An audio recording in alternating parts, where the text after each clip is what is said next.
Ils sont 11 millions en France à accompagner au quotidien un proche en situation de dépendance en raison de son âge, d'une maladie ou d'un handicap. J'aide, c'est le podcast qui donne la parole trop souvent niée aux aidantes et aux aidants. Plusieurs thématiques sont abordées, leur parcours, les difficultés traversées, mais aussi les solutions qu'ils ont trouvées pour mener de front leur vie personnelle, professionnelle et leur vie d'aidant. J'aide, c'est le podcast produit par le collectif Je t'aide, l'association qui porte la voix des aidantes et des aidants. Bonne écoute!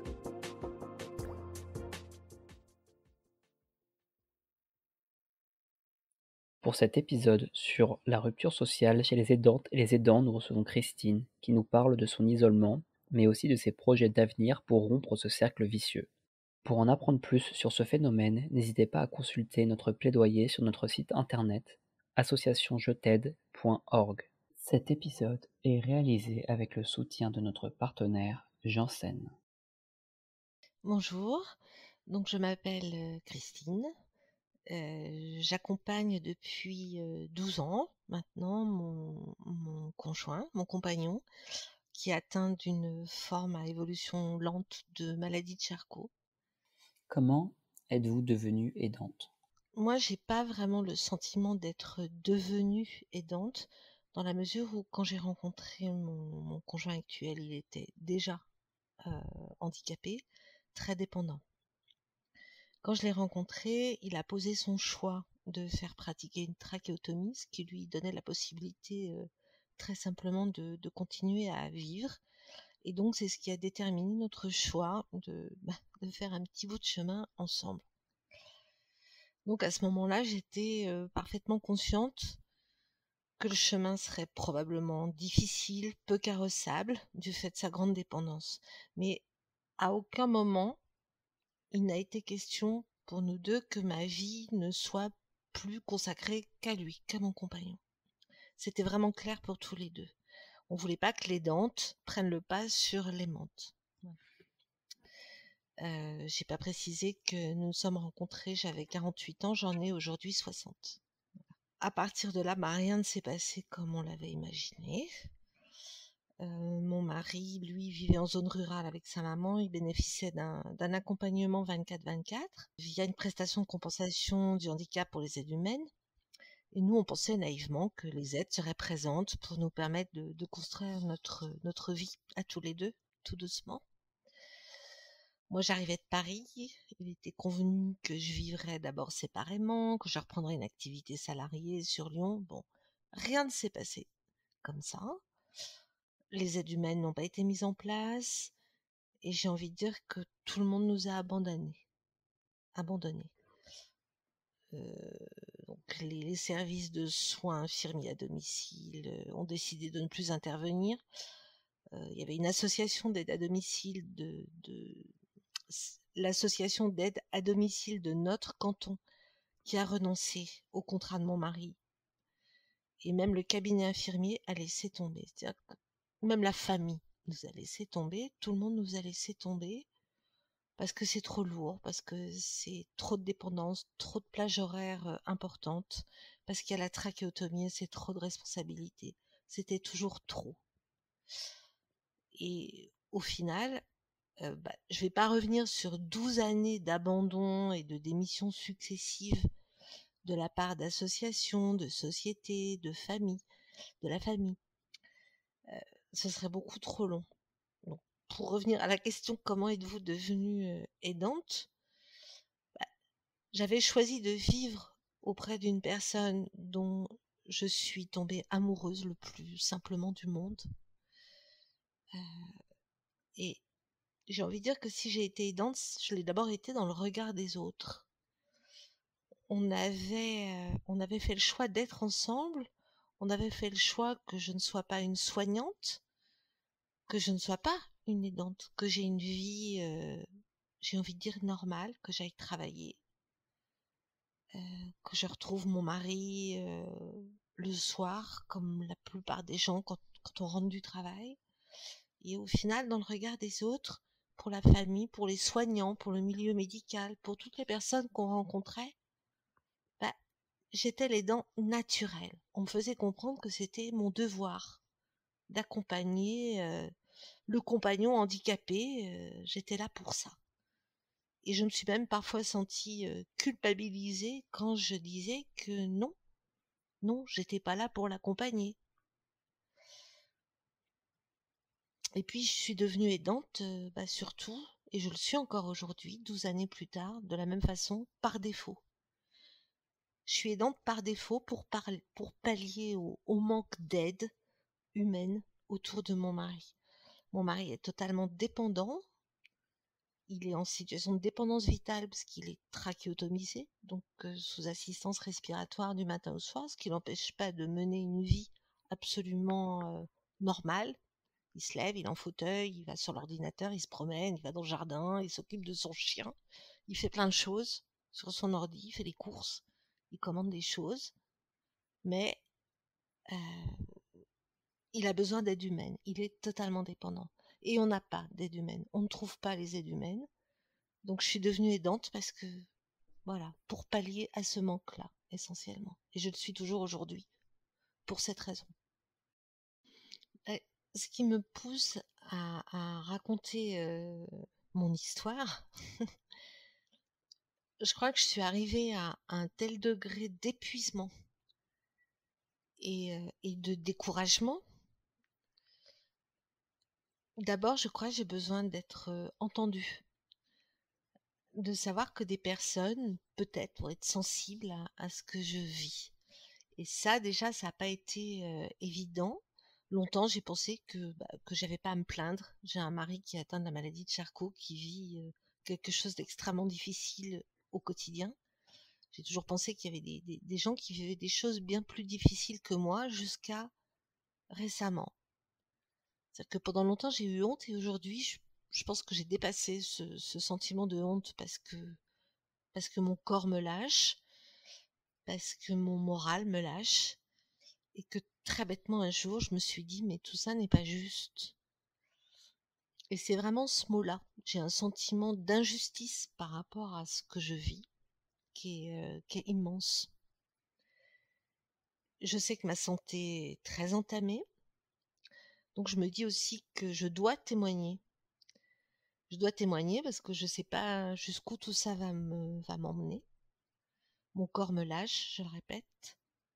Et puis je veux essayer, bon, témoigner et essayer de m'engager pour que d'autres ne vivent pas la même chose, très, très simplement. Il y a, je crois que l'élément déclencheur, c'est la peur. C'est la peur de me dissoudre complètement dans cet épuisement, de disparaître, hein, je le dis très clairement. Et, et, et de n'avoir pas pu apporter ce témoignage pour aider d'autres. Voilà. Donc l'élément déclencheur, oui, c'est la peur. La peur. J'ai peur que tout s'arrête pour moi et que je n'ai pas eu le temps de témoigner et d'aider d'autres personnes. Voilà. Et j'ai clairement envie de m'engager. Oui, ça c'est. On en parlera peut-être après. Ça fait partie des projets. Hmm. Alors je l'ai jamais raconté. J'ai jamais raconté vraiment l'histoire et je suis pas sûre que là je vais la raconter du reste. Mais j'ai toujours essayé de m'engager pour les proches aidants. J'essaye de me faire entendre. Chaque fois qu'on me donne la possibilité de dire, de témoigner, de dire des choses sur les aidants et les aider, parce que je pense que derrière tout aidant, il y a un proche qui est aidé, qui le vit extrêmement difficilement aussi, et je pense qu'ils ne sont pas suffisamment entendus. Et chaque fois que je peux en parler, je le fais. Je le fais via les réseaux sociaux, via mes engagements dans des associations. J'essaye d'interpeller des politiques aussi. Voilà. Ouais, sur la situation des proches aidants. Là, aujourd'hui, je me sens épuisée, vidée. Ça, je pense que c'est des mots qui reviennent très souvent dans la parole des proches aidants. Surtout, j'ai le sentiment que je n'existe plus en tant que Christine. Je n'existe qu'en tant que femme d'eux, mon proche, mon mari. Hein, ça pourrait être mère d'eux ou fille d'eux dans d'autres situations. J'ai l'impression que je n'existe plus qu'en tant que soignante et que je n'existe plus en tant que Christine, certes, mais je n'existe plus non plus en tant qu'aimante. en tant qu'aimante de mon mari, en tant qu'épouse. Et je crois qu'on dira jamais assez combien la relation d'aide peut parfois abîmer le lien au proche qui est aidé. Moi, mon lien avec mon mari n'existe plus. J'ai plus ce sentiment d'être son épouse, d'autant plus que mon corps me lâche totalement. Et mon corps est devenu mon pire ennemi parce qu'il m'abandonne. Donc je peux plus ni être sa femme, mais je peux même plus. J'ai de plus en plus de difficultés à être son aidante. Donc aujourd'hui, je crois que je me sens totalement prisonnière en fait d'une situation qu'on n'a pas voulu, ni lui ni moi. Et je veux vraiment l'associer parce que je pense que c'est extrêmement important d'associer le proche qui est aidé au proche aidant. Et ça, je trouve qu'on n'en parle pas assez. Voilà. Je me suis souvent dit, mais quel proche, quel proche aidé souhaite voir son proche aidant, ça fait beaucoup de mots proches, se retrouver dans cette situation-là, se retrouver dans cette situation d'épuisement. Quel proche euh, qu'est-ce qu'il en pense de tout ça? On va pas leur demander, on s'y intéresse pas aux proches aidés. Aucun ne souhaite ça, aucun ne le souhaite, aucun. Est-ce que vous pourriez raconter votre quotidien? Alors mon quotidien est en train de changer, donc on va revenir à la situation de mon mari. Donc mon mari est complètement dépendant, je le redis, pour tous les actes de la vie quotidienne. Il est sous assistance respiratoire, il est alimenté par sonde, ce qui ne l'empêche pas d'avoir une vie la plus normale entre guillemets possible. En tout cas, il essaie. Donc moi, mon quotidien, euh, on souhaitait que je puisse avoir un emploi. Pendant 12 ans, je crois que on s'est battu pour que je puisse travailler. Voilà. Mon quotidien aujourd'hui, il est lié au constat que je vais devoir abandonner mon travail. Donc j'étais AESH, accompagnante d'élèves en situation de handicap. On a réussi à ce que je puisse avoir un emploi pendant presque 6 années. Donc mon quotidien, c'était de me lever le matin, d'aller travailler, de me lever entre 5h et 5h30 pour faire les paperasses avant d'aller bosser. Mon quotidien, c'est un quotidien d'aidante qui a un travail. Je pense que on est 11 millions, je crois, hein, comme ça en France, à nous lever très très tôt le matin pour expédier les paperasses avant de préserver coûte que coûte notre emploi, de rentrer le soir fatigué quand on dort pas debout pendant le travail, ce qui est mon cas. Moi, je suis tombée 2 fois là parce que j'en peux plus. Alors, on va pas noircir le tableau. Mon quotidien jusqu'à présent, il était merveilleux parce que j'avais ce travail. Et ce travail, c'était ma bulle. C'était ma bulle d'air, d'autant que je travaille avec des enfants. En l'occurrence, moi, je suis AESH, donc je m'occupe depuis 3 ans, je m'occupe d'un petit garçon autiste. Euh, il a fait tel progrès. Mon travail était quelque chose de tellement précieux. Voilà, donc je vais devoir l'abandonner, ce travail, parce qu'on n'arrive pas à stabiliser une équipe d'aide autour de mon mari. Sur le papier, mon mari a droit à un accompagnement 24 heures sur 24. Dans les faits, cet accompagnement, on n'arrive pas à le mettre en place. On trouve personne, personne n'en veut en fait. C'est vraiment ça. Et donc au final, je vais abandonner mon travail pour pallier à ce manque d'aide. Voilà. Donc aujourd'hui, mon quotidien, il est difficile. C'était difficile de préserver cette bulle d'air qu'était mon travail. Ça va être très difficile de l'abandonner, mais c'est une décision qu'on a prise tous les deux, mon mari et moi. Elle est difficile à prendre, mais on l'a prise parce qu'on s'en sort pas. On s'en sort pas et c'est un tel épuisement que, pour moi, d'essayer de cumuler tout ça, de préserver à tout prix le travail, je crois qu'à un moment, il faut savoir dire stop. Vous parliez plutôt de votre engagement pour les proches aidants. Est-ce que vous pouvez le développer? Depuis quand vous engagez-vous pour les proches aidants? Alors, en fait, donc mon mari est atteint de maladie de Charcot. Donc enfin quand je l'ai rencontré, au début, quand je l'ai rencontré, on a essayé avec des malades et des proches de malades de monter une association. Donc ça, c'était en 2006, ça fait déjà pas mal d'années. Mais dès ce moment-là, le choix a été pour cette association de créer des réseaux de proximité, d'essayer d'aider les familles dont un proche était atteint par cette maladie. L'association a duré une dizaine d'années. Bon, elle a dû s'arrêter pour des raisons financières avant tout. Mais cette question de l'aide aux proches a toujours été pour moi extrêmement présente. Et puis après, je l'ai vécu, je le vis maintenant. Moi, je crois que je le fais avec mon mari. On a essayé de créer une chaîne YouTube, on essaye de témoigner chaque fois qu'on le peut. Et pour ça, les réseaux sociaux nous aident beaucoup. Notre principal, on va dire que c'est un slogan, mais ce qu'on essaye de mettre en avant tout, c'est que l'aide doit être un choix. Après, ce que je veux essayer de faire, parce que je vais arrêter de travailler, moi, je voudrais m'engager. J'habite dans une zone rurale, une communauté d'agglomération qui est assez importante. Le futur, je le vois dans un engagement pour essayer de monter un, essentiellement des réseaux de proximité pour les proches aidants. Je pense que ce qui manque avant tout, parce que moi je le vis au quotidien, c'est de l'aide concrète.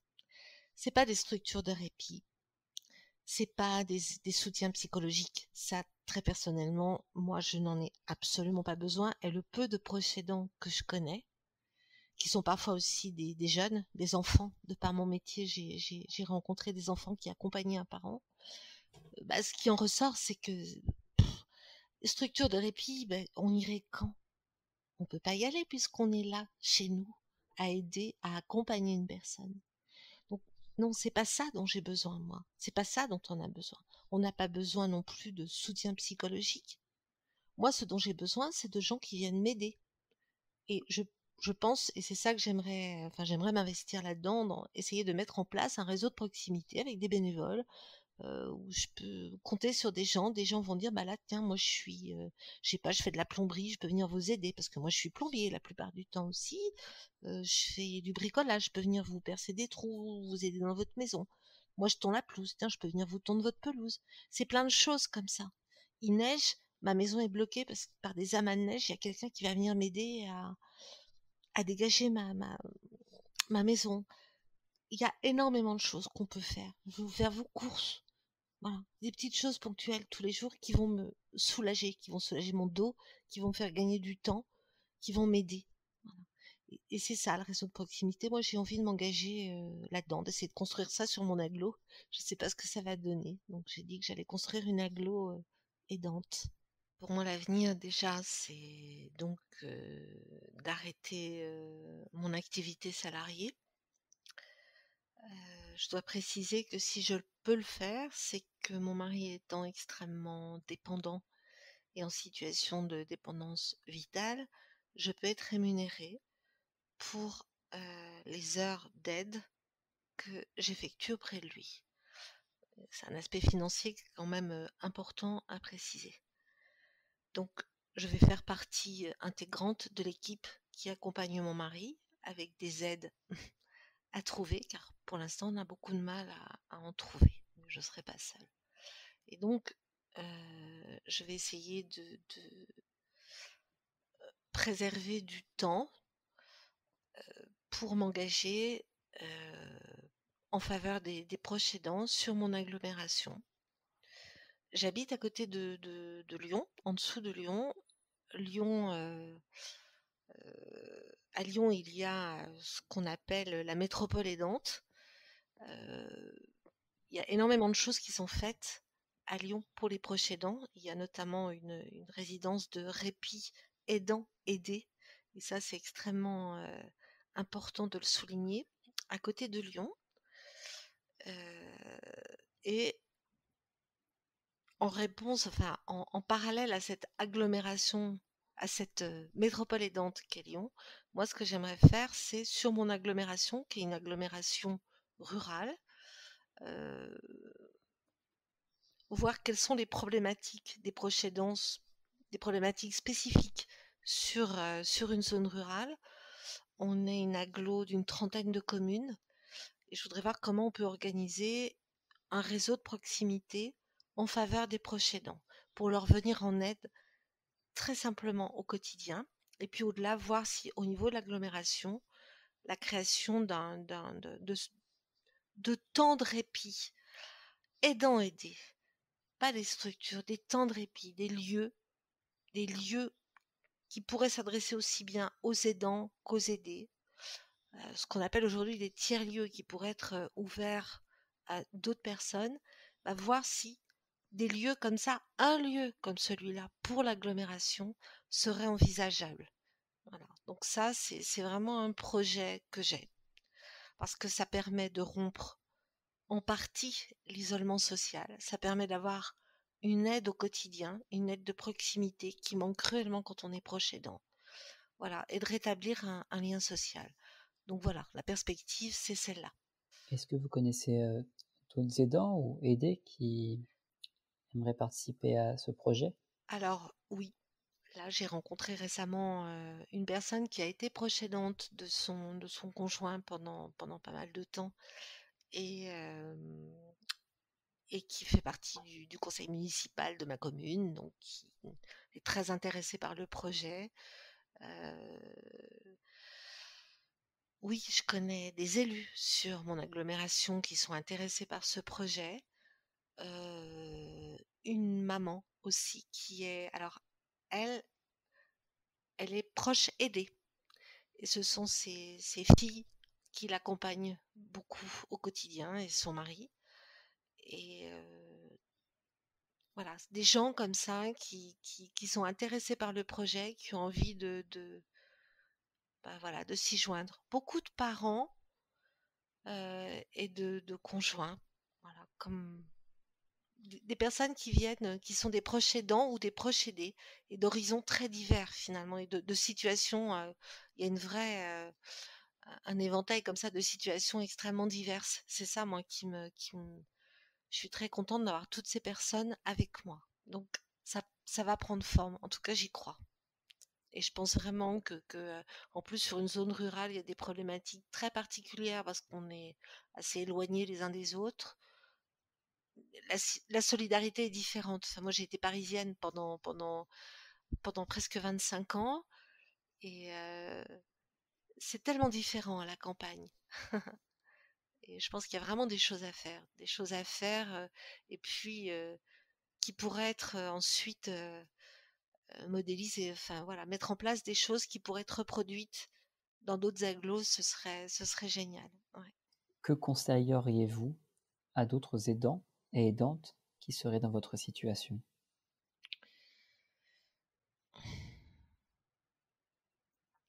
Déjà, je pense chercher à tout prix des aides humaines. Je pense qu'il y a beaucoup d'aidants qui, qui ressentent ce sentiment que j'évoquais tout à l'heure, qui est une sorte de sentiment de honte à dire bah, j'y arrive pas, je suis épuisée, j'ai besoin d'être aidée. Le premier conseil que je donnerais à des aidants, c'est de savoir se dire j'ai besoin d'être aidée. Après, trouver les aides, c'est une autre histoire. Mais voilà, reconnaître qu'on a besoin de l'autre, voilà, qu'on n'y arrivera pas tout seul. Et qu'il n'y a pas de honte à se faire aider, et qu'il n'y a pas de honte à dire qu'on a besoin d'aide, à dire help. Voilà, dites help, au secours, aidez-moi, parce que là, je suis en train de tomber. Il faut savoir le dire, ça. Et malheureusement, je pense beaucoup le disent pas. La thématique annuelle choisie par les aidants et les aidantes était et est toujours l'isolement social. Que cela vous évoque-t-il? Alors, moi, j'avais envie de donner, j'ai envie de donner un exemple. Il y a quelques semaines, je suis allée chez le coiffeur. Et j'étais tellement contente de pouvoir m'offrir ça. J'avais pris ce temps-là. C'est pas anodin, c'est pas un rendez-vous sur un agenda, c'est le rendez-vous. Je vais chez le coiffeur, je m'offre ce moment-là. Bon. Et puis j'arrive chez le coiffeur, enfin chez la coiffeuse en l'occurrence, et j'entendais toutes ces femmes autour de moi, plein de femmes qui parlaient. Il faisait beau, il y a un barbecue ce week-end à la maison, tous les amis vont venir. Il y en a une autre qui parlait d'un mariage dans sa famille. On prépare la fête. Il y avait 3 ou 4 femmes autour de moi qui parlaient de choses de la vie toutes simples, tellement banales. Et tout d'un coup, je me suis dit, mais cette banalité-là, moi, j'en suis totalement exclue. Et je me suis sentie tellement, isolée, parce que moi, je vais jamais à des mariages, de toute façon, on n'y va pas, on nous invite même plus. Des barbecues, j'en fais jamais. On n'a plus d'amis qui se déplacent à la maison. À part ma fille, il n'y a aucun membre de notre famille, qui est pourtant grande, qui prenne de nos nouvelles même, qui s'intéresse à nous. Si bien que je me suis sentie totalement exclue de ça, de cette vie sociale, toute simple. Et quand la coiffeuse est venue pour me dire « Bonjour Christine, comment ça va ?» c'est bête, mais j'ai fondu en larmes, en fait, là, derrière mon masque. Et je lui ai dit « Ça va pas ?» Je sais même plus qui je suis. L'isolement social, pour moi, c'est d'abord ça. C'est l'isolement de ces petites situations de vie qu'on ne vit plus, qu'on n'a plus la possibilité de vivre. Ça commence là. Après, bien sûr, il y a le travail, puisque moi, je vais devoir arrêter de travailler pour revenir m'occuper de mon mari. Alors, bien sûr que l'isolement social, c'est ça. Avant de nous donner des congés procédant au travail, moi j'ai envie de dire, mais donnez-nous la possibilité d'aller travailler. Et pour ça, il n'y a pas de secret. Il faut des aides humaines à la maison. Donc il faut que des aidants acceptent ces aides. Mais il faut aussi qu'on leur donne la possibilité d'en avoir, parce que les aides, ça coûte cher. Il faut les trouver. Donc il faut le financement pour ça. Voilà. Donc, tant qu'on n'aura pas la possibilité d'avoir des aides concrètes, simples, des aides de proximité ou des aides rémunérées à la maison, on ne s'en sortira pas. On ne s'en sortira pas. Et on s'épuisera. Vous savez, moi je voudrais vraiment insister là-dessus. Le collectif Je t'aide dit « Aider ne devrait pas être un combat ». Et je suis totalement d'accord avec ça. Aider ne devrait pas être un combat. Moi je rajoute « Aider devrait être un choix ». Vous pouvez retrouver tous les épisodes du podcast J'aide sur notre site internet associationjet'aide.org dans la rubrique Le Mag, mais aussi sur toutes les plateformes d'écoute.